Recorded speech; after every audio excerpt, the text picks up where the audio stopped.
Una educación. Tara Westover. Para Tyler. El pasado es hermoso porque nunca comprendemos una emoción en el momento. Se expande más tarde y por eso no tenemos emociones completas sobre el presente, tan solo sobre el pasado. Virginia Woolf. Creo, finalmente, que la educación debe ser concebida como una continua reconstrucción de la experiencia, que el proceso y la meta de la educación son una y la misma cosa. John Dewey. Nota de la autora. Esta historia no trata sobre el mormonismo ni sobre ninguna otra creencia religiosa. En ella hay tipos de personas, unas creyentes, otras no, unas buenas, otras no. La autora duda que exista alguna relación positiva o negativa entre ambas circunstancias. Los siguientes nombres, citados en orden alfabético, son seudónimos: Aaron, Audrey, Benjamin, Emily, Erin, Faye, Jean, Judy, Peter, Robert, Robin, Sadie, Shannon, Shaun, Susan y Vanessa. Prólogo. Estoy encima del vagón rojo abandonado al lado del establo. Cuando el viento arrecia, el pelo me azota la cara y el frío se me cuela por el cuello abierto de la camisa. Los vendavales son fuertes cerca de la montaña, como si la cumbre misma exhalara. El valle está tranquilo sin que nada lo perturbe. Entretanto, nuestra granja baila. Las rotundas coníferas se balancean despacio mientras tiembla la artemisa y los cardos, que se inclinan ante las ráfagas y las corrientes. Detrás de mí, una colina suave asciende para unirse a la base de la montaña. Si miro hacia arriba, veo la forma oscura de la princesa india. La colina está revestida de trigo almidonero. Si las coníferas y la artemisa son solistas, el trigal es un cuerpo de baile en el que cada tallo sigue a los demás en arranques de movimiento y 1.000.000 de bailarinas se comban, una tras otra, cuando el ventarrón les abolla la dorada cabeza. La forma de la abolladura se mantiene solo un instante y es lo más cerca que estamos de ver el viento. Al volverme hacia nuestra casa, situada en la ladera, percibo movimientos de un género distinto. Sombras alargadas que se abren paso con rigidez entre las corrientes. Mis hermanos varones se han levantado y miran qué tiempo hace. Imagino que a mi madre, frente a los fogones, donde prepara tortitas de harina y salvado. Visualizo a mi padre encorvado junto a la puerta trasera, atándose los cordones de las botas de seguridad para luego enfundarse los guantes de soldador en las manos encallecidas.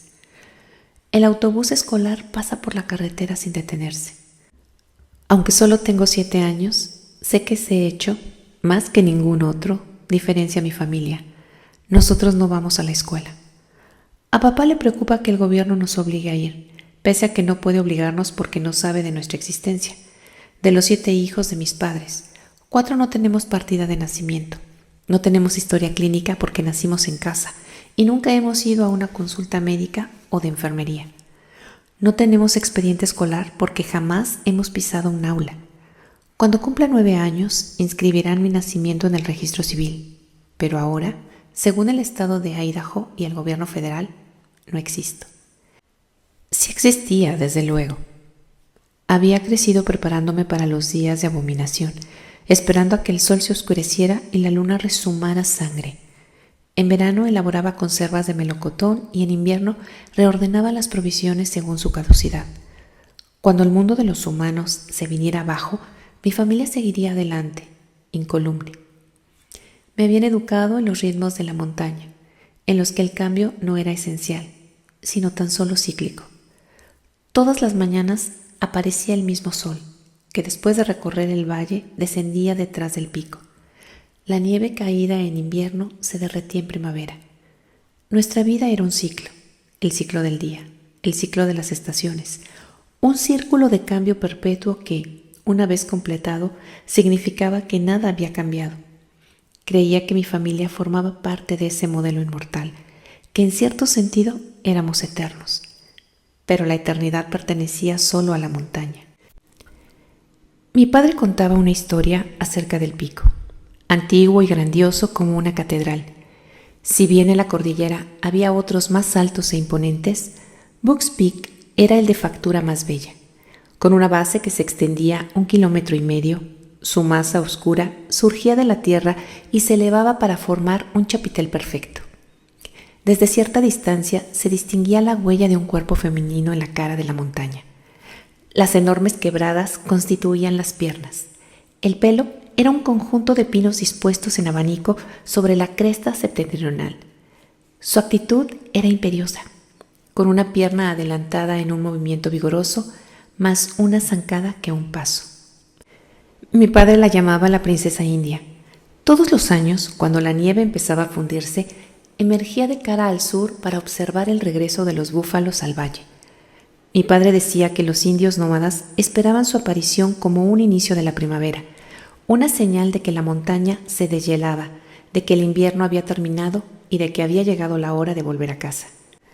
Todos los relatos de mi padre giraban en torno a nuestra montaña, nuestro valle, nuestro abrupto pedacito de Idaho. Nunca me advirtió de lo que debía hacer si me marchaba de la montaña, si cruzaba océanos y continentes y acababa en un territorio desconocido, donde ya no podría buscar en el horizonte a la princesa. Nunca me contó cómo sabría cuándo había llegado la hora de volver a casa. Primera parte. Escoger lo bueno. Mi recuerdo más vivo no es un recuerdo, es algo que imaginé y que luego llegué a evocar como si hubiera sucedido. Se formó cuando tenía 5 años, poco antes de que cumpliera los 6, a partir de una historia que mi padre contó con tanto detalle que cada uno de mis hermanos y yo fraguamos nuestra propia versión cinematográfica con tiros y gritos. En la mía había grillos. Es lo que oigo cuando mi familia se acurruca en la cocina, con las luces apagadas para esconderse de los federales que rodean la casa. Una mujer alcanza un vaso de agua y su silueta queda iluminada por la luna. Resuena un disparo como un trayazo y la mujer se desploma. En mi recuerdo es mi madre quien cae y lleva un bebé en brazos. Lo del bebé no cuadra, soy la menor de los 7 hijos de mi madre, pero como he dicho, nada de eso ocurrió. Una noche, un año después de que mi padre nos contara esa historia, nos reunimos para escucharle leer a Isaías la profecía sobre Manuel.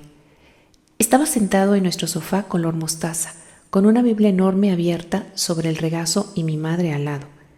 Los demás nos habíamos desperdigado sobre la mullida moqueta marrón.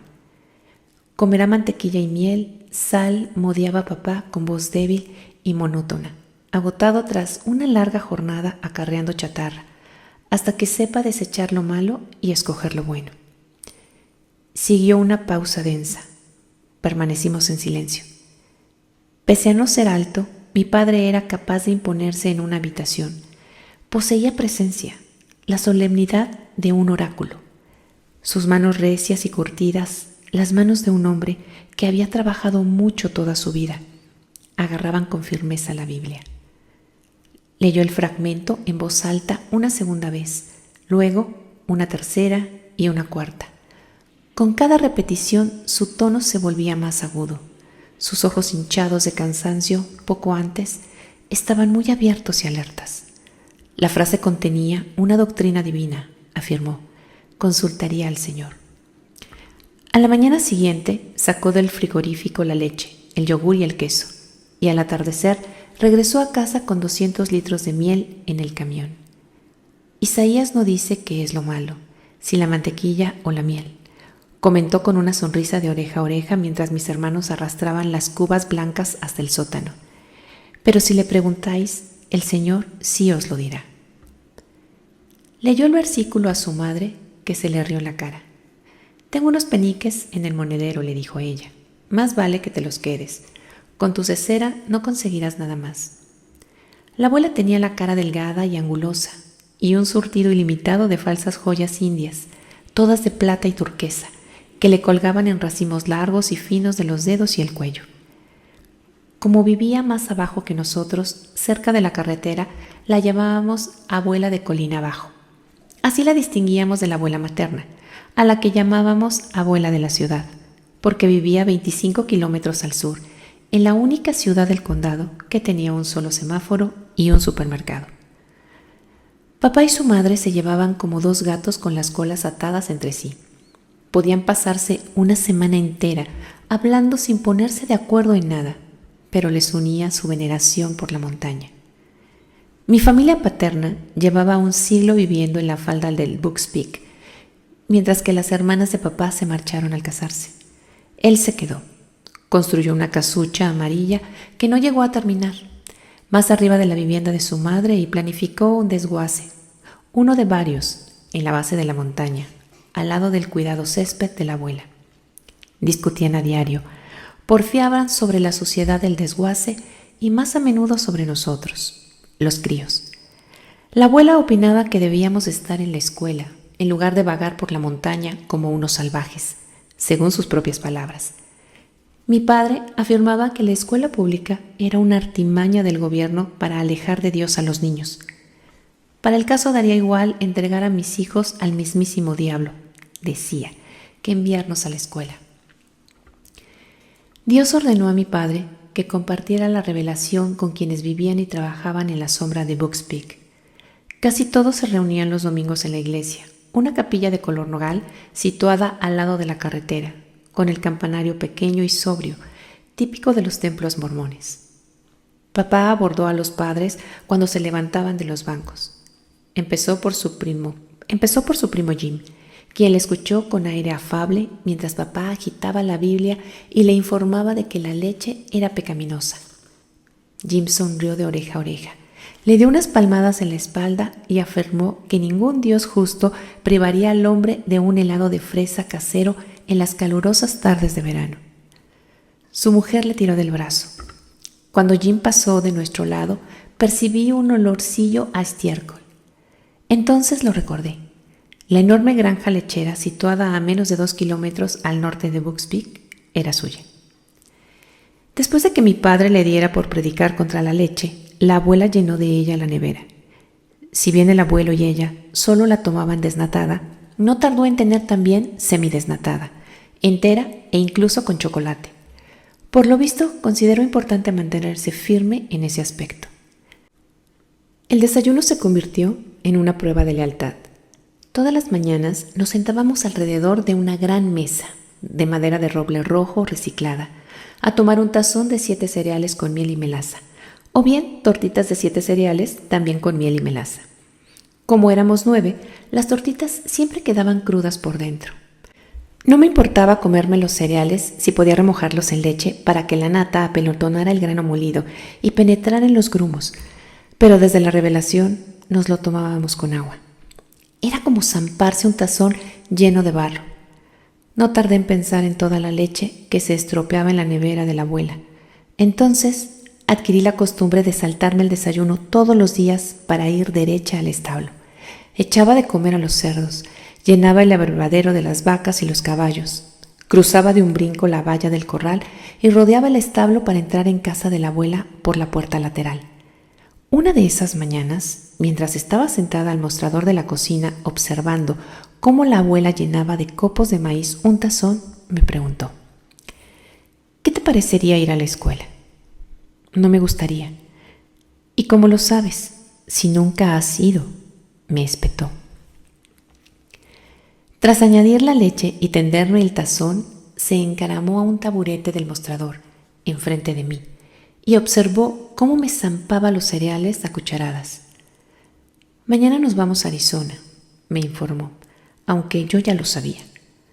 Todos los años los abuelos se marchaban a Arizona en cuanto el tiempo empezaba a cambiar.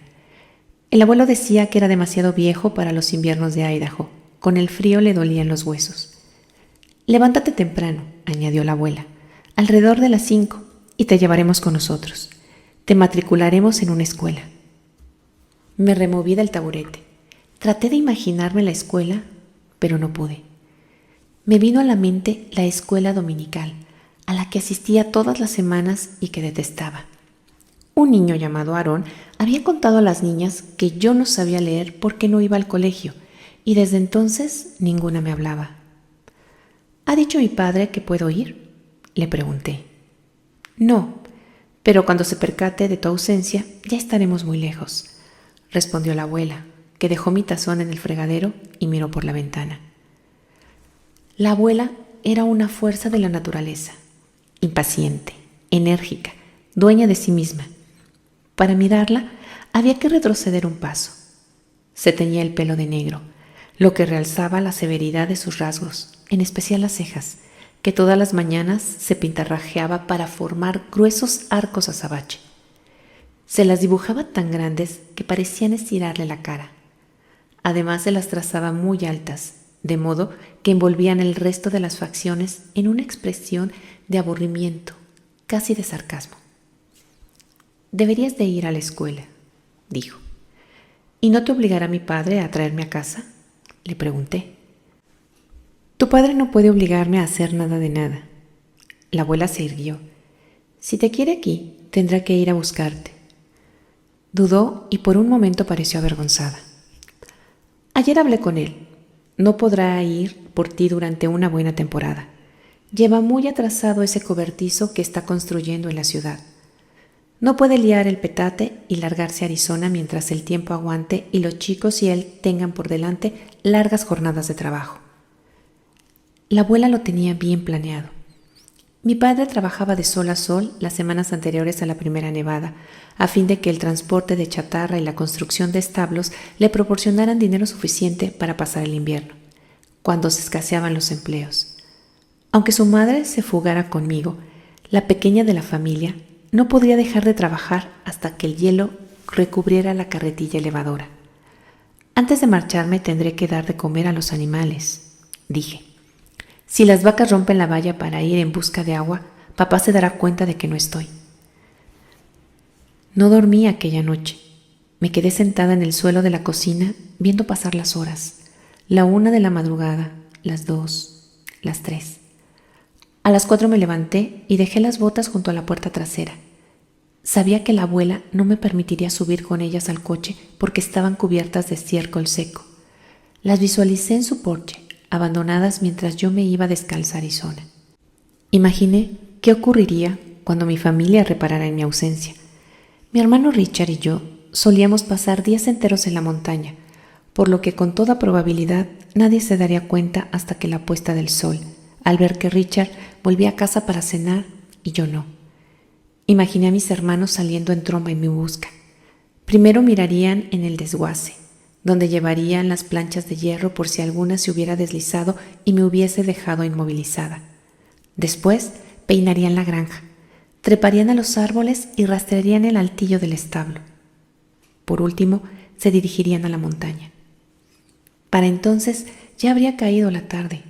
Sería ese momento previo a la llegada de la noche en el que el paisaje se reduce a un contraste de claroscuros y en el que el mundo que nos rodea, más que verse, se intuye. Imaginé a mis hermanos dispersándose por la montaña y buscando en la negrura de los bosques. No hablarían, todos tendrían los mismos pensamientos.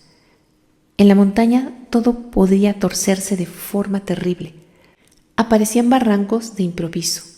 Los caballos cimarrones de mi abuelo corrían a sus anchas por terrenos cubiertos de cicuta y abundaban las serpientes de cascabel.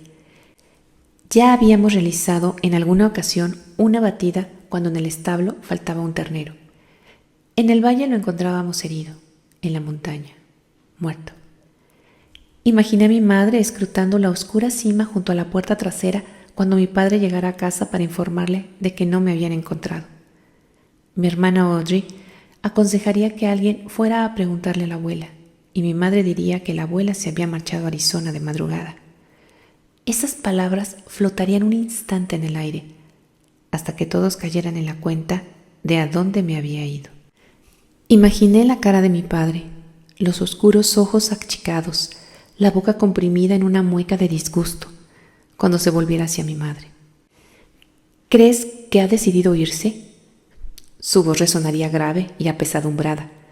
Luego se impondrían los sonidos de un recuerdo evocado, grillos, disparos y, por último, silencio. Según descubriría más tarde, fue un suceso famoso, como la masacre de indios en Wounded Knee y el asalto de Waco. Pero la primera vez que mi padre nos lo contó, tuve la impresión de que éramos los únicos que lo sabíamos en el mundo. Empezó hacia el final de la estación de las conservas, que otros niños seguramente conocerán como verano. Mi familia dedicaba los meses cálidos a envasar fruta, que según mi padre necesitaríamos en los días de abominación. Una noche llegó inquieto del desguace. Durante la cena se paseó por la cocina sin apenas probar bocado. Teníamos que ponerlo todo en orden, dijo. Quedaba poco tiempo. Pasamos el día siguiente pelando e hirviendo melocotones en la olla a presión. Al ponerse el sol ya habíamos llenado decenas de tarros de tapa hermética, que estaban dispuestos en filas perfectas, todavía calientes. Mi padre supervisó el trabajo. Tras contar los recipientes murmurando para sí, se volvió hacia mi madre y dijo: «Es suficiente». Aquella noche convocó una asamblea familiar y nos reunimos alrededor de la mesa de la cocina, porque era ancha y larga y nos permitía sentarnos a todos. Teníamos derecho a saber a qué nos enfrentábamos, dijo en la cabecera de la mesa. Encaramados a los bancos, los demás observábamos los gruesos tablones de roble rojo. No lejos de aquí vive una familia que lucha por la libertad, añadió. No quieren que el gobierno lave el cerebro a sus hijos en las escuelas públicas, y por eso los federales han ido por ellos. Mi padre soltó una exhalación larga y lenta.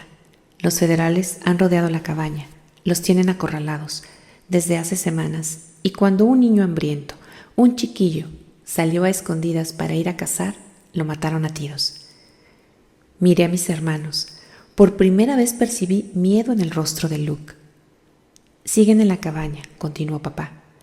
Tienen las luces apagadas y andan a gatas, sin acercarse a las puertas ni a las ventanas. No sé cuánta comida les queda. Es posible que se mueran de hambre antes de que los federales desistan. Nadie dijo nada. Al final, Luke, que tenía 12 años, preguntó si podíamos echarles una mano. No, respondió papá. Nadie puede ayudarlos. Están atrapados en su propia casa. De todos modos, tienen armas. Seguro que por eso no han entrado los federales. Se interrumpió para sentarse y se replegó sobre el banco de asiento bajo con movimientos lentos y rígidos. Lo vi envejecido, agotado. No podemos echarles una mano, pero podemos ayudarnos a nosotros mismos. Cuando los federales vengan a Box Peak, estaremos preparados. Esa noche subió del sótano un montón de macutos viejos del ejército. Dijo que eran nuestras mochilas de huida a las montañas. Pasamos la noche llenándolas de provisiones, medicamentos herbales, purificadores de agua, eslabón y padernal. Mi padre había comprado una gran cantidad de raciones de comida preparada del ejército y embutimos tantas como pudimos en los macutos, imaginando el momento en que, después de escapar de casa, nos las zamparíamos escondidos entre los ciruelos silvestres que crecían cerca del río. Algunos de mis hermanos metieron un arma en la mochila. Yo, en cambio, solo tenía un cuchillo, pequeño, pese a lo cual mi mochila acabó siendo tan grande como yo. Pedí a Luke que me la subiera a un estante del armario, pero papá me ordenó tenerla a la mano, de modo que dormí con ella en la cama. Me la colgaba a la espalda y corría para practicar, pues no quería quedarme rezagada. Imaginaba la huida, una fuga a medianoche hacia la protección de la princesa. Deduje que la montaña era nuestra aliada. Se mostraba bondadosa con aquellos a quienes conocía y traicionera con los intrusos, lo cual nos concedía una ventaja. Por otra parte, no entendía por qué preparábamos conservas de melocotón si íbamos a refugiarnos en la montaña cuando llegaran los federales.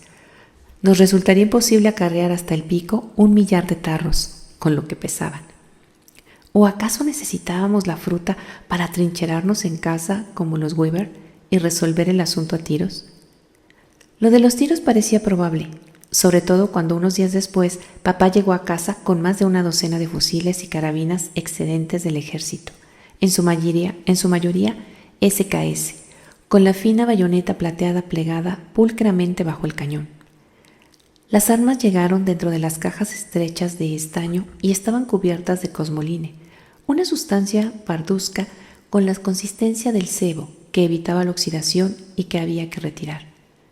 Una vez limpias, mi hermano Tyler eligió un fusil y lo depositó sobre un plástico negro. Lo envolvió con él y lo selló con un montón de cinta americana gris. Se lo colocó al hombro, bajó por la colina, lo soltó al lado del vagón rojo y empezó a cavar. Cuando el hoyo fue lo bastante ancho y hondo, depositó el arma en él, y yo observé cómo lo cubría de tierra y cómo apretaba las mandíbulas y se le hinchaban los músculos por el esfuerzo. Poco después papá compró una máquina para fabricar balas con cartuchos usados. Así aguantaríamos más tiempo en un enfrentamiento, aseguró. Al pensar en mi mochila, de huida a las montañas, que aguardaba en la cama y en el fusil escondido cerca del vagón, empecé a preocuparme por la máquina de fabricar balas. Era voluminosa y estaba atornillada en un escritorio metálico que había en el sótano. Supuse que, si nos pillaban desprevenidos, no tendríamos tiempo de ir a recogerla. Me pregunté si no deberíamos enterrarla con el fusil. Seguimos preparando conservas de melocotón. No recuerdo cuántos días habían pasado ni cuántos tarros habíamos añadido a nuestras reservas cuando papá nos contó algo más. Han disparado a Randy Weaver, dijo con voz apagada y vacilante. Salió de la cabaña para ir a recoger el cadáver de su hijo y los federales le dispararon. Nunca había visto llorar a mi padre, pero ese día las lágrimas le resbalaban por la nariz en un torrente continuo. No se las enjugó, sino que dejó que le cayeran en la camisa. Su mujer oyó el disparo y corrió hacia la ventana con su hijita en brazos. Entonces se produjo un segundo disparo. Mi madre estaba sentada con los brazos cruzados y una mano sobre el pecho. Con la otra se apretaba la boca. No levanté la vista del linóleo moteado mientras papá nos contaba que habían retirado al bebé de los brazos de la mujer y que tenía el rostro manchado de la sangre de su madre. Hasta ese momento, una parte de mí había deseado que se presentaran los federales. Había anhelado la aventura. De pronto sentí verdadero miedo. Imaginé a mis hermanos agachados en la oscuridad, deslizando las manos sudorosas por los fusiles. Imaginé que mi madre, agotada y muerta de sed, se apartaba de la ventana. Me imaginé tumbada en el suelo oyendo, inmóvil y silenciosa, el agudo chirrido de los grillos en el campo. La veía levantándose y alargando la mano hacia el grifo de la cocina.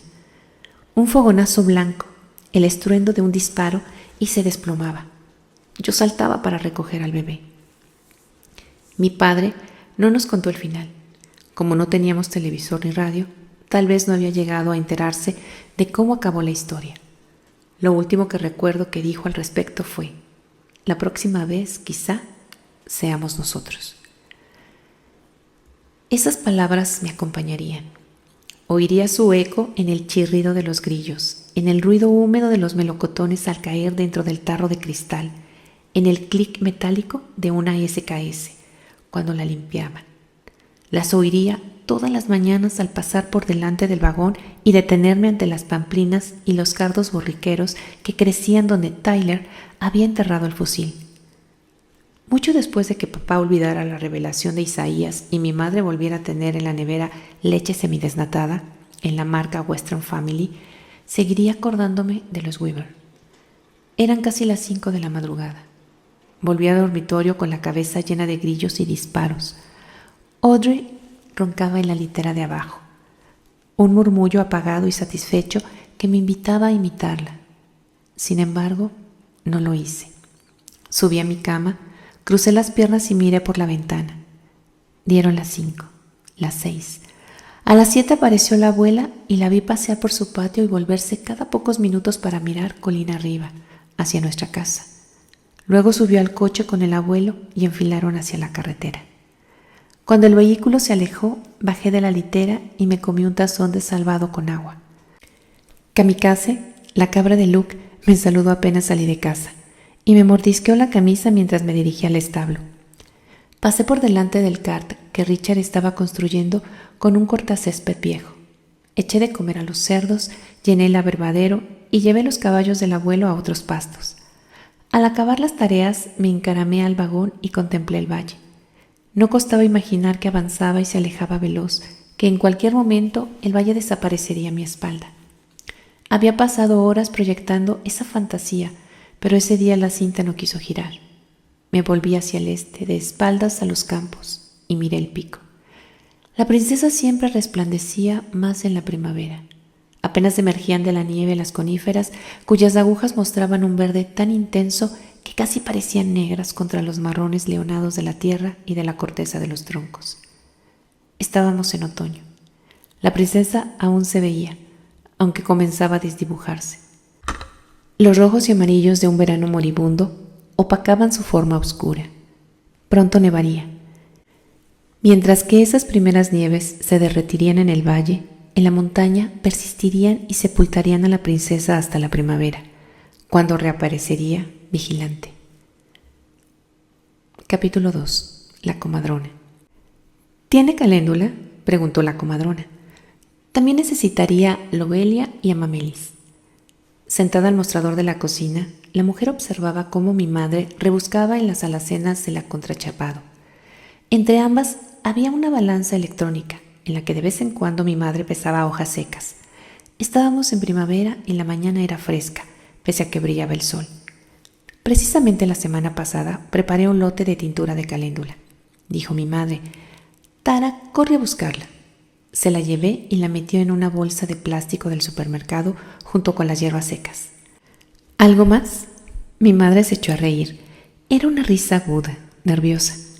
La comadrona le intimidaba, y siempre que se sentía intimidada, mi madre adquiría un aire de ingravidez, de modo que volaba de un lado a otro cada vez que la mujer realizaba un movimiento con su lentitud y firmeza características. La partera repasó la lista.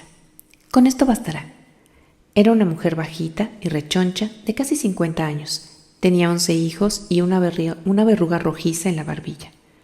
Yo nunca había visto una melena tan larga como la suya, una cascada del color de los ratones de campo que le llegaba hasta las rodillas cuando se soltaba el moño prieto que solía llevar. Sus facciones eran toscas y su voz rezumbaba autoridad. No tenía diplomas ni permiso alguno. Ejercía de partera por la fuerza de su autoridad lo que bastaba y sobraba. Mi madre iba a ser su ayudante. Recuerdo que aquel primer día me dediqué a observarlas y a compararlas. Mi madre tenía la piel de pétalo de rosa y el cabello rizado en ondas suaves que le brincaban sobre los hombros. Los párpados le brillaban. Se maquillaba todas las mañanas y si no tenía tiempo de hacerlo, se disculpaba el día entero, como si hubiera molestado a todos por no acicalarse.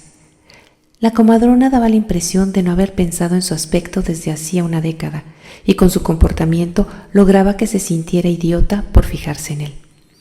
Se despidió con un gesto de la cabeza, los brazos cargados con las plantas medicinales de mi madre. La vez siguiente acudió con su hija María, que, con un bebé apretado a su nervudo cuerpecillo de 9 años, se mantuvo al lado de la mujer e imitó sus movimientos. La miré ilusionada. No había conocido a muchas niñas como yo, que no fueran a la escuela. Me acerqué a ella poco a poco, intentando atraer su atención sin conseguirlo, pues escuchaba absorta a su madre, que explicaba cómo había que administrar la agripalma para tratar las contracciones posteriores al alumbramiento. María asentía con la cabeza sin apartar la vista del rostro de la comadrona. Me encaminé con desgana a mi habitación, sola, y al volverme para cerrar la puerta, apareció delante con el bebé sobre la cadera. El niño era un rollizo fardo de carne, y para compensar su peso el torso de María se doblaba de manera abrupta por la cintura. ¿Vas a ir?, dijo. No entendí la pregunta. Yo siempre voy, añadió. ¿Has visto nacer un niño? No, yo sí, un montón de veces. ¿Sabes lo que pasa cuando un niño viene de nalgas? No, lo dije como si fuera una disculpa. La primera vez que mi madre ayudó en un parto, se ausentó 2 días. Al regresar, cruzó la puerta trasera como si flotara, tan pálida que parecía traslúcida, y fue al sofá donde se sentó temblando. Ha sido espantoso, susurró. Hasta Judy ha dicho que estaba asustada. Cerró los ojos. La verdad es que no lo parecía. Antes de contarnos lo ocurrido, descansó unos minutos hasta que recuperó un poco el color. El alumbramiento había sido largo, laborioso, y la parturienta había sufrido un desgarro muy grave cuando la criatura por fin salió. Había sangre por todas partes y la hemorragia no se detenía. Mi madre se dio cuenta de que el bebé tenía el cordón umbilical enrollado al cuello. Al ver que estaba morado, pensó que había muerto. Palideció al relatar estos detalles y luego se quedó callada, blanca como un huevo y rodeándose el torso por los brazos. La llevamos a la cama después de que Audrey le preparara una infusión de manzanilla. Cuando papá llegó por la noche, mi madre volvió a contar lo sucedido. No puedo hacerlo, aseguró. Judy sí que puede, pero yo no. Papá le pasó un brazo por los hombros. Es una llamada del Señor, dijo, y a veces el Señor pide cosas difíciles. Mi madre no quería ser comadrona. Había sido idea de papá. Formaba parte de su plan para ser autosuficientes. Nada le desagradaba tanto como depender del gobierno. Afirmaba que algún día viviríamos completamente al margen del sistema. En cuanto reuniera el dinero necesario, tenía pensado construir una tubería para llevar a casa el agua de la montaña y después instalaría placas solares por toda la granja. De esa manera, dispondríamos de agua y electricidad en el fin de los tiempos, cuando los demás bebieran de los charcos y vivieran en la oscuridad. Mi madre era herbolaria, de modo que cuidaría de nuestra salud y si aprendía el oficio de partera, podría traer al mundo a los nietos cuando llegara el momento. La comadrona la visitó unos días después del primer parto. Llevó consigo a María, que de nuevo me siguió a la habitación. «Qué lástima que a tu madre le tocara uno malo la primera vez», comentó con una sonrisa. «El siguiente será más fácil». Al cabo de unas semanas se puso a prueba esa predicción. Era medianoche. Como no teníamos teléfono, la comadrona llamó a la abuela de colina abajo, que subió cansada y malhumorada y espetó que había llegado el momento de que mi madre fuera a jugar a los médicos. Aunque solo se quedó unos minutos, despertó a toda la casa. «No acabo de entender por qué no podéis ir al hospital como todo el mundo», gritó antes de salir dando un portazo.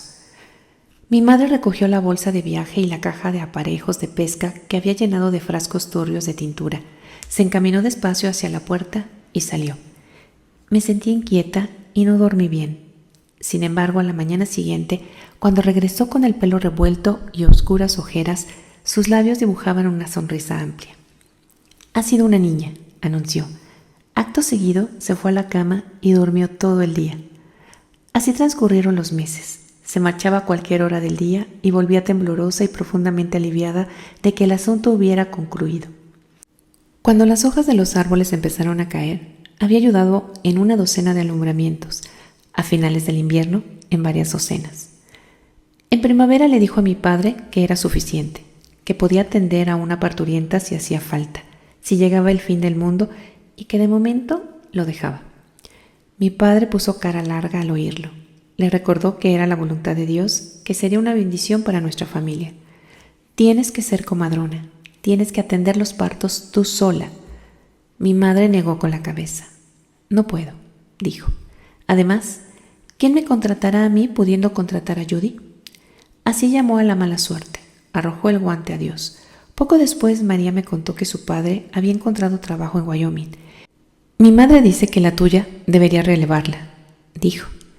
En mi imaginación tomó forma una imagen emocionante, una imagen de mi persona en el papel de María, la hija de la comadrona, segura de sí misma, entendida. Pero cuando me volví a mirar a mi madre, que estaba a mi lado, la imagen se evaporó. En Idaho las parteras trabajan al margen de la ley, sin formación ni permiso oficial. Por lo tanto, si un parto iba mal, podían enfrentarse a la acusación de ejercer la medicina sin autorización. Si iba muy mal, podían enfrentarse a la imputación del homicidio imprudente, incluso a penas de cárcel. Como pocas mujeres estaban dispuestas a asumir ese riesgo, las comadronas escaseaban. El día que Judy se marchó a Wyoming, mi madre se convirtió en la única en 150 kilómetros a la redonda. Empezaron a acudir a casa mujeres preñadas para pedirle que las atendiera en el alumbramiento. Mi madre se venía abajo solo de pensarlo. Un día una embarazada se sentó en el borde de nuestro descolorido sofá amarillo y sin levantar la vista contó que su marido trabajaba fuera y no tenía dinero para el hospital. Mi madre guardó silencio, con la mirada fija, los labios apretados y la expresión firme. Luego esa expresión se desvaneció y dijo con su vocecilla: «No soy comadrona, solo ayudante». La embarazada volvió varias veces. Se sentaba en el sofá y describía sus partos, todo sin complicaciones. Al ver el coche de la mujer desde el desguace, mi padre solía entrar en casa por la puerta trasera sin hacer ruido. Con el pretexto de que quería agua, se quedaba en la cocina dando sorbitos silenciosos, con el oído dirigido hacia la sala de estar. Apenas podía contener su entusiasmo cuando la mujer se marchaba, de modo que al final mi madre sucumbió a la desesperación de esta, a la euforia de mi padre o ambas, y cedió. El alumbramiento fue como la seda. La mujer tenía una amiga embarazada a la que mi madre también ayudó a dar a luz. Esa mujer tenía una amiga. Mi madre buscó un ayudante. Al cabo de poco tiempo atendía a tantas parturientas que Audrey y yo nos pasábamos los días recorriendo el valle en coche con ella y observando cómo realizaba exámenes prenatales y recetaba hierbas. Se convirtió en nuestra maestra, como no lo había sido hasta entonces, ya que rara vez nos daba clase en casa. Nos explicaba todos los remedios y calmantes. Si fulanita tenía la presión alta, había que administrarle espino blanco para estabilizar el colágeno y dilatar las arterias coronarias. Si la señora Manganita presentaba contracciones prematuras, necesitaba un baño de jengibre para aumentar el aporte de oxígeno al útero. Ejercer de comadrona cambió a mi madre. Pese a ser una mujer adulta con 7 hijos, por primera vez en su vida era, sin objeciones ni salvedades, quien estaba al mando. En los días posteriores a un parto, en ocasiones percibía en ella parte de la fuerte presencia de Judy, ya fuera en el brío con el que volvía la cabeza o en el arco imperioso de una ceja. Dejó de llevar maquillaje y más tarde dejó de disculparse por no llevarlo. Le pagaban unos $500 por parto, y ese fue otro motivo por el cual ejercer de comadrona la cambió. De repente tenía dinero. Mi padre opinaba que las mujeres no debían trabajar, pero supongo que consideró que estaba bien que mi madre cobrara, ya que su labor socavaba al gobierno. Además, necesitábamos esos ingresos. Aunque papá trabajaba tanto como cualquier otro hombre que yo conociera, el desguace y la construcción de establos y cobertizos para el heno no daban grandes beneficios, de modo que era una ayuda que mi madre comprara comestibles con los sobres de billetes pequeños que guardaba en el monedero. En ocasiones, cuando pasábamos el día entero recorriendo el valle a toda prisa para entregar plantas medicinales o realizar exámenes prenatales, mi madre se gastaba ese dinero invitándonos a Audrey y a mí a comer fuera. La abuela de la ciudad me había regalado un diario rosa con un oso de peluche, color caramelo en la tapa, y en él anoté la primera vez que mi madre nos llevó a un restaurante, que describí como un verdadero sueño, con carta y todo. Según la anotación, mi comida costó $3.30. Mi madre también empleó el dinero en mejorar como comadrona. Compró una bombona de oxígeno por si un recién nacido no podía respirar. Y asistió a una clase sobre la realización de suturas para estar en condiciones de coser a las mujeres que sufrían desgarros. Judy siempre las había enviado al hospital para que les dieran los puntos, pero mi madre estaba decidida a aprender. Autosuficiencia, supongo que pensaba. Con el resto del dinero instaló un teléfono en casa. Un día apareció una furgoneta blanca y una cuadrilla de hombres con monos oscuros empezó a trepar por los postes que bordeaban la carretera. Papá entró en tromba por la puerta de atrás y exigió saber qué diablos pasaba. Creía que querías un teléfono, le dijo mi madre, con unos ojos de sorpresa perfectos. Siguió hablando a borbotones. Dijiste que sería un problema que una mujer se pusiera de parto y la abuela no estuviera en casa para atender la llamada. Pensé, tiene razón, necesitamos un teléfono. ¡Qué tonta! ¿No te entendí bien? Papá se quedó varios segundos con la boca abierta. Claro que una comadrona necesita un teléfono, afirmó. A continuación, regresó al desguace y no se volvió a hablar del asunto. Yo no recordaba que hubiéramos tenido nunca teléfono, y al día siguiente ahí estaba sobre una base verde lima de acabado brillante que desentonaba junto a los tarros oscuros de simifuga y escautelaria. A los 15 años, Luke preguntó a nuestra madre si podía conseguir una partida de nacimiento. Quería matricularse en una autoescuela porque Tony, el hermano mayor, cobraba bastante como conductor de trailers, para lo cual se necesitaba permiso de conducir. Shaun y Tyler, mayores que Luke, tenían partida de nacimiento. Éramos los 4 menores, Luke, Audrey, Richard y yo, los que no lo teníamos. Mi madre empezó a presentar la documentación. Ignoro si habló antes con papá. Si así fue, no me explicó qué lo llevó a cambiar de opinión, porque de repente acabó sin peleas la política de no inscribir a nadie en el registro civil, una política que se había aplicado durante 10 años, aunque creo que quizá fuera el teléfono. Era casi como si hubiera llegado a aceptar que deberíamos asumir algunos riesgos si de verdad queríamos luchar contra el gobierno. Que mi madre fuera comadrona socavaría las bases de la medicina oficial, pero para hacerlo necesitaba un teléfono. Tal vez se aplicara la misma lógica al caso de Luke.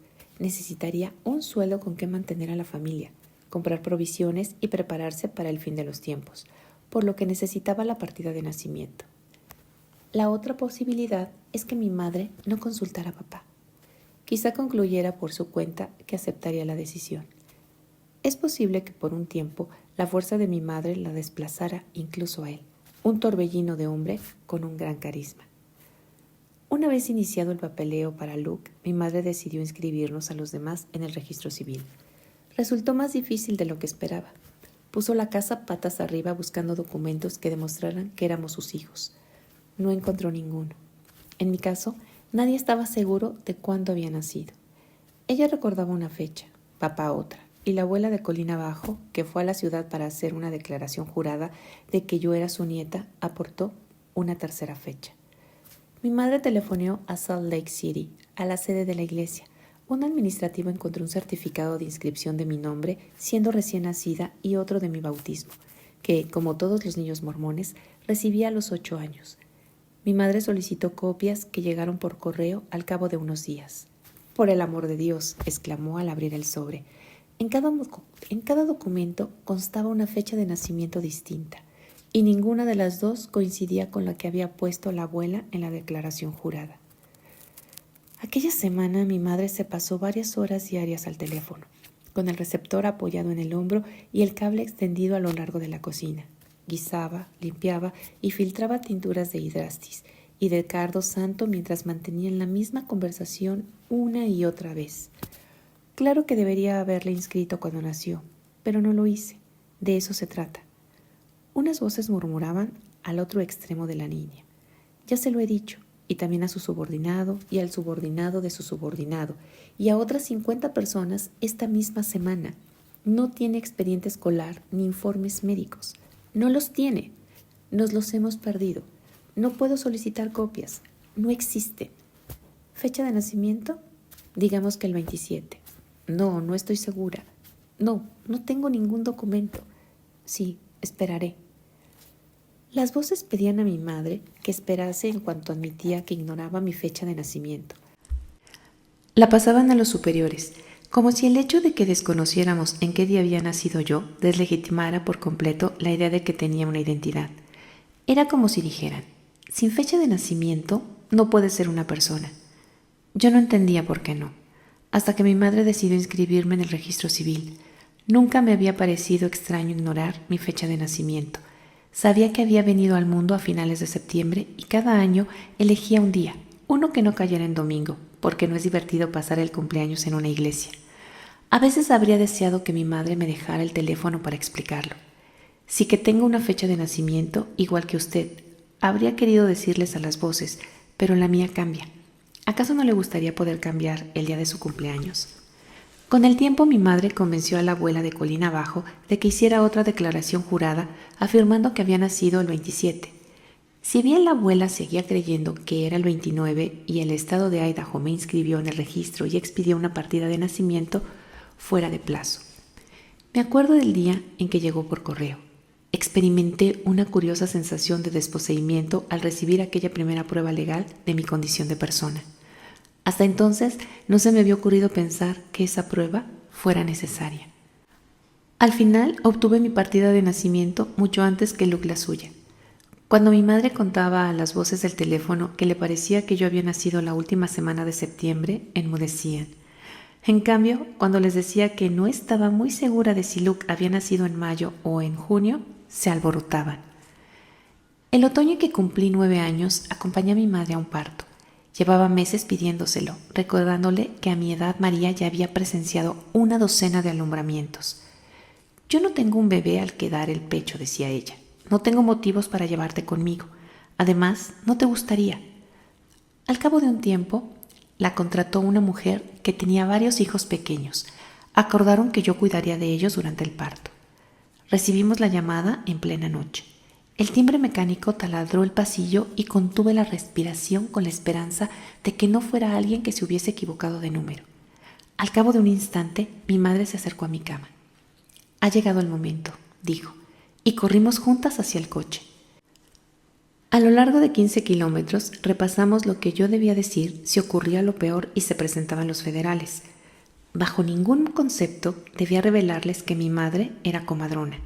Si me preguntaban qué hacíamos en la casa, no diría nada. Era el arte de cerrar el pico, en palabras de mi madre. Limítate a decirles que estabas dormida y que no has visto nada, que no sabes nada ni te acuerdas de por qué hemos ido ahí. No les des más soga para colgarme de la que ya tienen. Guardó silencio. Mientras conducía la observé. Las luces del salpicadero le alumbraban el rostro, que se veía blanco como el de un fantasma contra la negrura de las carreteras rurales. Llevaba el miedo grabado en las facciones, en las arrugas de la frente y en los labios apretados. A solas conmigo dejaba a un lado la imagen que mostraba a los demás. Volvía a ser como antes, frágil, de voz velada. Oí susurros apagados y me percaté de que los emitía ella. Salmodiaba para sí una lista de ¿y si algo salía mal? ¿Y si había algún antecedente médico del que no le hubiera informado alguna complicación? ¿Y si pasaba algo al corriente, un problema habitual? Y el pánico la paralizaba y no conseguía detener la hemorragia. Al cabo de unos minutos llegaríamos a nuestro destino y tendríamos 2 vidas en sus manitas temblorosas. Hasta ese momento yo no me había dado cuenta del riesgo que asumía. La gente muere en los hospitales, murmuró, con los dedos aferrados con fuerza al volante como una aparecida. A veces Dios los llama y nadie puede hacer nada, pero si le pasa a una comadrona, se volvió hacia mí. Un solo fallo e irás a visitarme a la cárcel. Mi madre se transformó en cuanto llegamos. Impartió una orden tras otra, al padre, a la parturienta y a mí.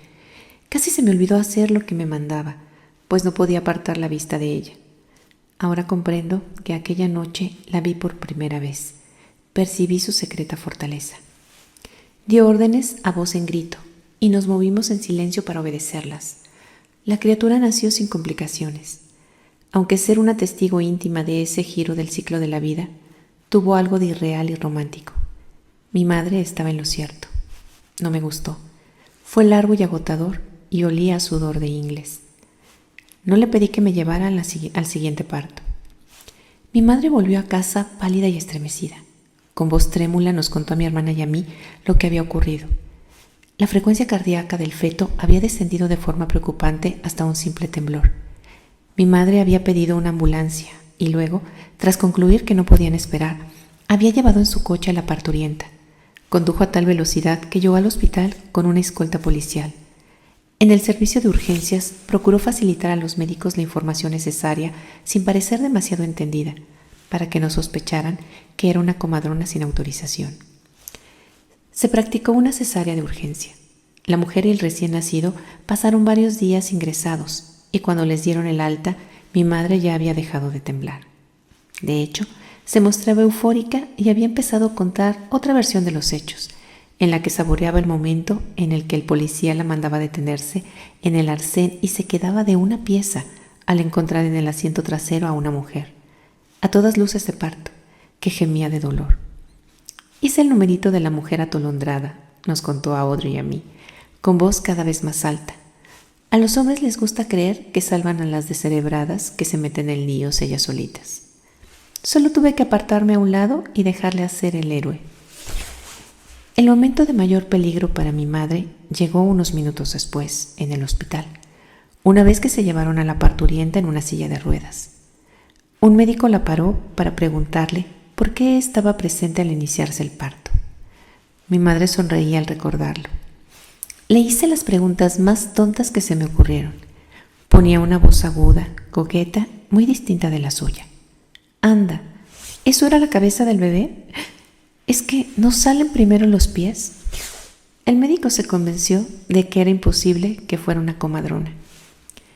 Puesto que en Wyoming no había herbolarias tan buenas como mi madre, unos meses después del episodio del hospital, Judy vino a Bucks Peak para aprovisionarse. Las dos charlaron en la cocina, Judy encaramada en un taburete, mi madre inclinada sobre el mostrador, con la cabeza apoyada perezosamente en una mano. Fui al almacén con la lista de hierbas. María, cargada con otro bebé, me siguió. Mientras sacaba de los estantes hojas secas y líquidos turbios, hablé entusiasmada de las hazañas de mi madre, que concluí con el enfrentamiento del hospital. María tenía sus propias anécdotas sobre federales burlados, y en cuanto empezó a contar, una le interrumpí. Judy es una buena comadrona, dije sacando pecho, pero a la hora de tratar con polis y médicos, nadie se hace la tonta tan bien como mi madre. Capítulo 3. Zapatos color crema. Mi madre, Faye, era hija de un cartero. Se crió en la ciudad, en una casa amarilla con una valla blanca bordeada de lirios azules.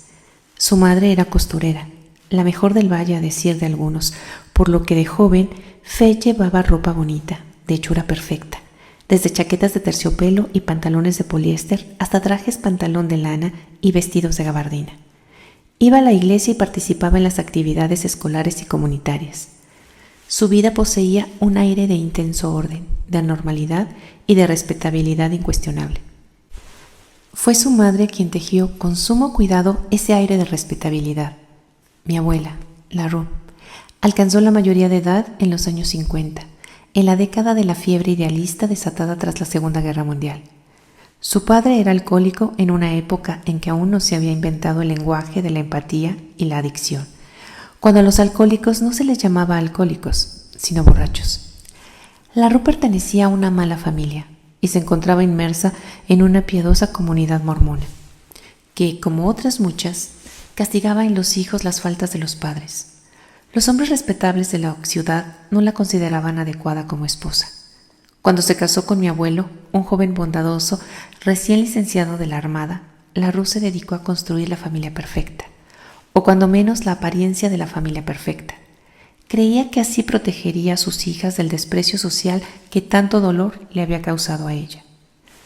Un resultado de esa determinación fue la valla blanca y el armario con ropa confeccionada a mano. Otro fue el matrimonio de la hija mayor con un joven severo de cabello azabache y ansia inconformista.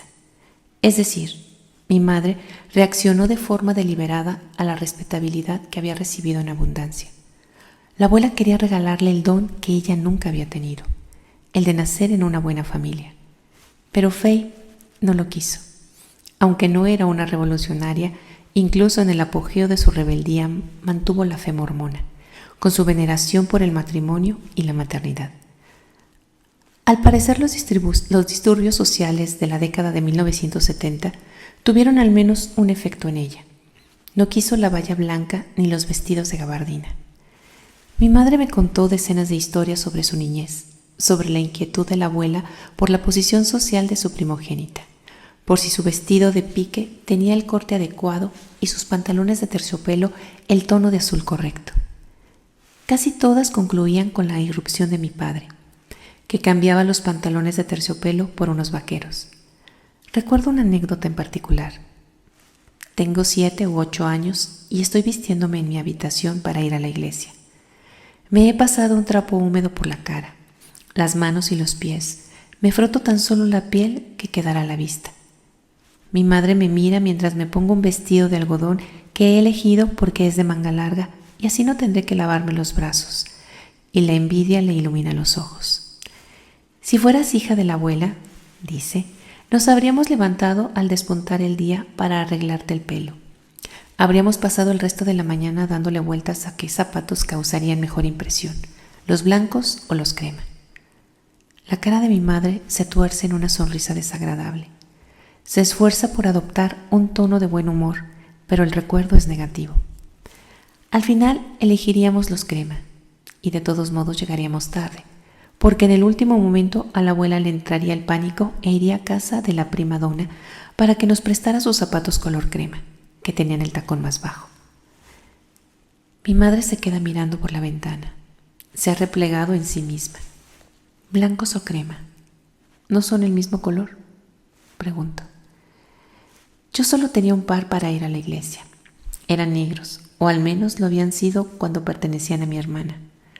Con el vestido puesto, me vuelvo hacia el espejo y mientras me restriego el escote para eliminar la roña, pienso en la suerte que tuvo mi madre al escapar de un mundo en el que existía una diferencia importante entre el blanco y el crema, y donde por asuntos como ese podía despreciarse una mañana espléndida, una mañana que podía haberse dedicado a saquear el desguace de mi padre en compañía de la cabra de Luke. Mi padre, Jen, era uno de esos jóvenes que consiguen parecer al mismo tiempo serios y traviesos. Tenía un físico impresionante, cabello negro como el ébano, rostro anguloso y severo, nariz como una flecha apuntando fiera al frente, ojos hundidos. A menudo apretaba los labios en una sonrisa guasona, como si poseyera el mundo entero para reírse de él. Aunque viví mi infancia en la misma montaña que mi padre había pasado la suya y eché sobras a los cerdos en el mismo comedero de hierro que él, sé muy poco acerca de su niñez. Jamás hablaba de ella, de modo que solo puedo basarme en los comentarios de mi madre, que me contó que el abuelo de colina abajo había sido violento, de genio pronto. Me extrañaba que usara las palabras había sido.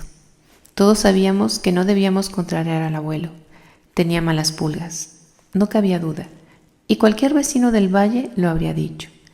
La intemperie le había curtido por dentro y por fuera. Era recio y nervudo, como los caballos que corrían a sus anchas por la montaña.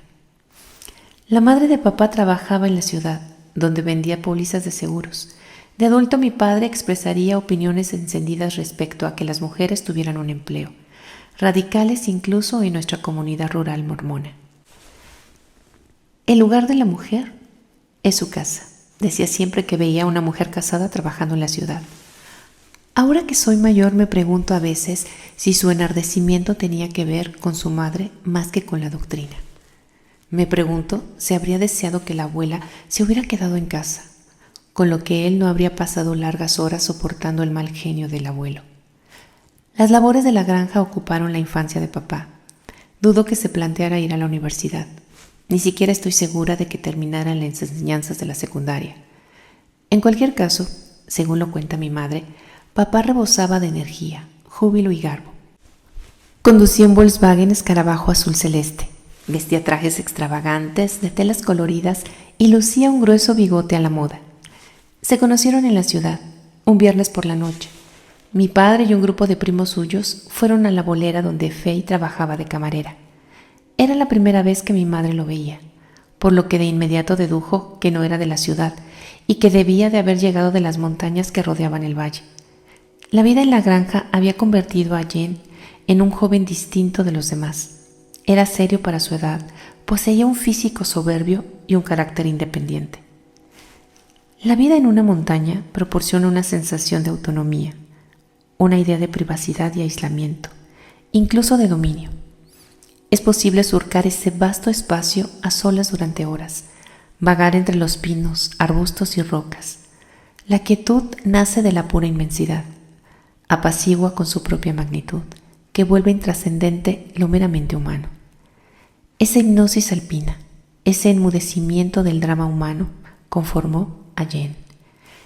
En el valle, Faith trataba de desoír los incesantes cotilleos de una ciudad pequeña, cuyas opiniones penetraban por las ventanas y se colocaban por debajo de las puertas. Mi madre solía describirse como una persona complaciente.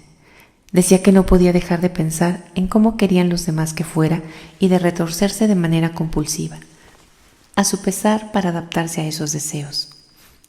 En su respetable hogar del centro de la ciudad, encajó entre otras 4 casas tan cerca las unas de las otras que era posible espiar por las ventanas y emitir un juicio entre susurros. Faye se sentía atrapada. He imaginado muchas veces el momento en que Jen llevó a Faye a lo alto del Bootspeak por primera vez. Ella no pudo ver las caras de sus vecinos de la ciudad ni oír sus voces. Estaban muy lejos, empequeñecidos por la montaña, enmudecidos por el viento.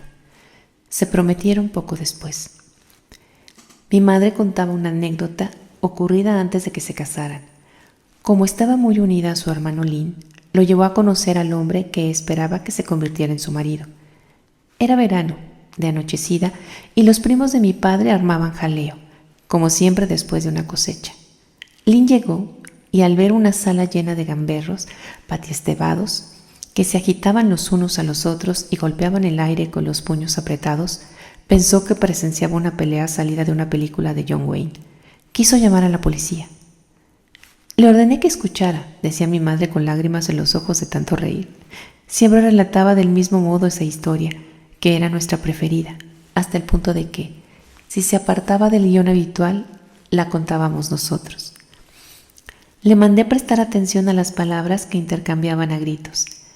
Daba la impresión de que estaban fuera de sí, pero en realidad tenían una conversación encantadora. Había que escuchar lo que decían, no como lo decían, le dije. Es que los Webstover hablan así. Cuando terminaba la historia, solíamos estar tirados en el suelo. Nos reíamos a carcajadas hasta que nos dolían las costillas al imaginar el momento en que nuestro remilgado tío catedrático veía a la rebelde cuadrilla de papá. A Lynn le repugnó tanto la escena que no volvió, por lo que nunca lo vi en la montaña. Le estuvo bien empleado, pensábamos, por entrometerse, por tratar de arrastrar a nuestra madre al mundo de los vestidos de gabardina y los zapatos color crema. Nos dábamos cuenta de que la disolución de la familia de nuestra madre representaba la inauguración de la nuestra. No podían coexistir. Solo una podía tener a Faye. Sabíamos que su familia se había opuesto al noviazgo pese a que nunca nos lo dijo. Quedaban vestigios de que las décadas no habían logrado borrar. Mi padre rara vez ponía los pies en casa de la abuela de la ciudad y cuando iba se mostraba hosco y no apartaba los ojos de la puerta. De niña, apenas vi a mis tíos y primos maternos. Casi nunca los visitábamos. Ni siquiera sabía dónde vivían la mayoría. Y ellos venían a la montaña menos veces aún. La excepción era mi tía Angie, la hermana menor, que vivía en la ciudad y se empeñaba en ver a mi madre. Lo que sé sobre el noviazgo me ha llegado de manera fragmentaria, en su mayor parte a través de las anécdotas que contaba mi madre. Sé que tenía el anillo antes de que papá se fuera de misionero, como debían hacer los varones mormones devotos, y pasara 2 años haciendo proselitismo en Florida. Lynn aprovechó esta ausencia para presentarle a todos los hombres casaderos que encontró a este lado de las rocosas, pero ninguno consiguió que mi madre olvidara al adusto granjero que gobernaba su propia montaña. Jen regresó de Florida y se casaron. LaRue cosió el vestido de novia. He visto una única fotografía de la boda. Es de mis padres, que posan delante de una cortina vaporosa de color marfil pálido. Ella lleva el tradicional vestido de seda con abalorios y encaje veneciano y un escote por encima de la clavícula. Un velo bordado le cubre la cabeza. Él viste un traje color crema con anchas solapas negras. Están ebrios de felicidad. Mi madre luce una sonrisa relajada y papá una tan ancha que asoma por debajo de las puntas del bigote. Me cuesta creer que ese joven apacible de la fotografía sea mi padre. Se me presenta con mayor claridad como un hombre cansado de mediana edad, temeroso y angustiado, que almacena comida y municiones. Ignoro en qué momento el hombre del retrato se convirtió en el hombre que conozco como mi padre. Quizá no hubiera un único momento. Papá se casó a los 21 años y tuvo su primer hijo, mi hermano Tony, a los 22. A los 24 pidió permiso a mi madre para contratar a una herbolaria que ayudara a traer al mundo a mi hermano Sean. Ella aceptó. Fue el primer indicio o sencillamente Jen se comportó como Jen, que, excéntrico y original, quiso escandalizar a su familia política que lo miraba con malos ojos. Al fin y al cabo, 20 meses más tarde, Tyler nació en un hospital. Mi padre tenía 27 cuando nació Luke, en casa, con la asistencia de una comadrona. Decidió no inscribirlo en el registro civil, y la misma decisión tomó con Audrey, con Richard y conmigo. Al cabo de unos años, más o menos al cumplir los 30, sacó a mis hermanos de la escuela. Aunque no lo recuerdo por qué, ocurrió antes de que yo naciera. Me pregunto si quizá fue ese el punto de inflexión. En los 4 años siguientes se deshizo del teléfono y optó por no renovar el permiso de conducir. Dejó de matricular y asegurar el coche. Luego empezó a almacenar comida. En esta última parte es fácil reconocer a mi padre, pero no al padre que recuerdan mis hermanos mayores. Papá acababa de cumplir los 40 cuando los federales sitiaron a los Warber, un suceso que confirmó sus peores temores. Después de ese hecho, declaró la guerra. Si bien esa guerra solo se desarrolló en su cabeza, quizá por eso al mirar la fotografía, Tony ve a su padre mientras que yo veo a un desconocido. 14 años después del incidente de los Weaver, sentada en un aula universitaria, oiría a un profesor de psicología describir algo llamado trastorno bipolar. Hasta ese momento no había oído hablar de las enfermedades mentales. Sabía que algunas personas enloquecían, llevaban gatos muertos sobre la cabeza o se enamoraban de un nabo, pero jamás se me había ocurrido pensar que alguien pudiera ser funcional, lúcido y persuasivo y aún así tener un problema.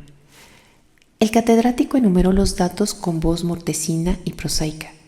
La enfermedad aparece por término medio a los 25 años. Es posible que antes no se aprecie ningún síntoma. La paradoja es que si mi padre era bipolar o estaba aquejado de cualquiera de la docena de trastornos que podían explicar su comportamiento, la misma paranoia que era síntoma de la enfermedad impediría que se le diagnosticara y tratara. Nadie lo sabría nunca. La abuela de la ciudad falleció hace 3 años, a los 86. No la conocí bien. En todos aquellos años que entré y salí de su cocina, jamás me contó lo que había supuesto ver cómo su hija se encerraba a cal y canto, emparedada por fantasmas y paranoias. Cuando la recuerdo ahora, evoco una única imagen, como si mi memoria fuera un proyector de diapositivas y el carro se hubiera atascado.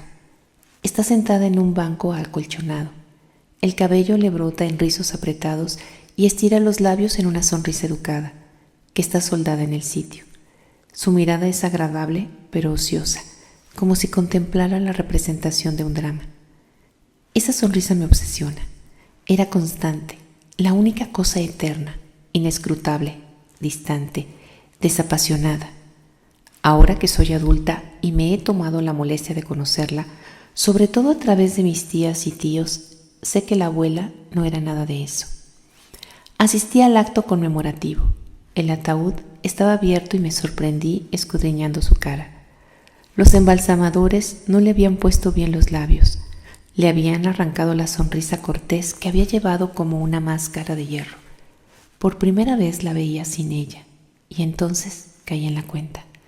La abuela era la única persona que habría entendido lo que me pasaba, que la paranoia y el fundamentalismo troceaban mi vida, que me apartaban de aquellos a quienes quería y dejaban en su lugar diplomas y licenciaturas, un aire de respetabilidad. Lo que ocurría ya había sucedido antes. Era la segunda ruptura entre madre e hija. La cinta reproducía en bucle la misma película. Capítulo 4. Las Apaches. Nadie vio que el vehículo se salía de la carretera. Mi hermano Tyler, que tenía 17 años, se durmió al volante. Eran las 6 de la mañana y había conducido en silencio nuestra ranchera durante la mayor parte de la noche a través de Arizona, Nevada y Utah. Nos encontrábamos a poco más de 30 kilómetros al sur de Bucks Peak, en Cornish, una población agrícola, cuando el coche se apartó de la línea central, cruzó al otro carril y se salió de la carretera. Salvó la cuneta.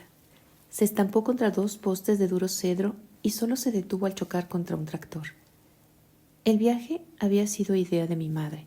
Unos meses antes, cuando la caída de las quebradizas hojas de los árboles había indicado el final del verano, papá había estado muy animado. En el desayuno repiqueteaba con los pies melodías de musicales y durante la cena solía señalar la montaña, con los ojos brillantes y describir dónde instalaría los tubos que traerían agua a casa. Prometió que cuando cayera la primera nevada, haría la bola de nieve más grande de todo el estado de Idaho. Pensaba ir a la base de la montaña haciendo un autostop y amasar una bola pequeña, insignificante, echarla a rodar por la ladera de la colina y verla triplicar su tamaño cada vez que se deslizara por un montículo o descendiera por un barranco. Cuando llegara a la casa, que estaba en lo alto de la última colina antes del valle, sería tan grande como el establo del abuelo, y quienes pasaran por la carretera se quedarían mirándola asombrados. Solo necesitábamos la nieve adecuada, espesa, de copos viscosos. Tras cada nevada le llevábamos puñados y le veíamos restregar los copos entre los dedos. Aquella nieve era demasiado fina. Esta estaba demasiado húmeda. Pasada la Navidad, dijo, Es entonces cuando llega la nieve de verdad. Sin embargo, después de Navidad pareció deprimirse, venirse abajo, retraerse. Dejó de hablar de la bola de nieve y luego dejó de hablar del todo. En sus ojos se formó una oscuridad que acabó por invadirlos. Caminaba con los brazos caídos, los hombros hundidos, como si algo lo hubiera prendido y tirara de él hacia la tierra. En enero no podía levantarse de la cama. Se quedaba tumbado de espaldas, mirando con expresión ausente el techo de estuco, con su compleja trama de protuberancias sin nervaduras. Ni siquiera parpadeaba cuando le llevaba la cena por la noche. No estoy segura de que reparara en mi presencia. Entonces mi madre anunció que nos íbamos a Arizona. Dijo que papá era como un girasol, se moriría en la nieve, y que al llegar febrero había que sacarlo y plantarlo al sol. Así pues, nos apretujamos en la ranchera y durante 12 horas viajamos por cañones serpenteantes y veloces autopistas oscuras, hasta que llegamos a la casa rodante del árido desierto de Arizona, donde mis abuelos pasaban el invierno. Hacía unas horas que había salido el sol. Mi padre logró caminar hasta el porche de la abuela, donde se quedó el resto del día con un cojín de punto bajo, la cabeza y una mano encasillada sobre el estómago. Permaneció 2 días en esa postura, con los ojos abiertos sin pronunciar palabra, inmóvil como un arbusto en aquel calor seco y sin viento. Al tercer día pareció volver en sí, percatarse de los tejemanejes que tenían lugar a su alrededor, de escuchar la conversación durante la comida en lugar de mirar con indiferencia la alfombra. Después de la cena, la abuela escuchó los mensajes telefónicos, en su mayoría de vecinos y amigos que querían saludarla. Del aparato salió una voz femenina que le recordó que al día siguiente tenía una cita con el médico. El recado tuvo un efecto espectacular en mi padre. Al principio formuló preguntas a la abuela. ¿Para qué era la visita? ¿Con quién la tenía? ¿Por qué iba al médico si mi madre podía darle tinturas? Papá siempre había creído con fervor en las plantas medicinales de mi madre, pero lo de aquella noche fue distinto, como si algo empezara a cambiar en su interior, como si arraigara un credo nuevo. La herbología, afirmó, era una doctrina espiritual que separaba el trigo de la cizaña, a los fieles de los infieles. A continuación empleó una palabra que yo nunca había oído: Illuminati. Fuera lo que fuese, resultaba exótica, potente. Dijo que la abuela era, sin saberlo, una agente de los Illuminati. Dios no toleraba la infidelidad, aseguró. Por eso los pecadores más aborrecibles eran aquellos que no se decidían, que tomaban tanto hierbas como medicamentos, que el miércoles acudían a mi madre y que el viernes iban al médico. O, en palabras de mi padre, quienes en un día rezaban ante el altar de Dios y al día siguiente ofrecían un sacrificio a Satanás. Esas personas eran como los israelitas de la antigüedad, porque se les había dado una religión verdadera y aún así anhelaban los falsos ídolos. Médicos y pastillas, añadió casi a gritos. Ese es su Dios y por él se prostituyen. Mi madre no levantaba la vista del plato. Al oír el verbo prostituir, se puso en pie, lanzó una mirada colérica a papá, se fue a su dormitorio y cerró de un portazo. No siempre estaba de acuerdo con él. Cuando papá no se hallaba presente, yo le había oído expresar opiniones que él, o al menos esa nueva encarnación de él, habría calificado de sacrílegas. Frases como: las hierbas son complementarias, para algo grave hay que ir al médico. Hasta aquí el fragmento de una educación. Espero que lo hayas disfrutado tanto como yo y espero que te animes a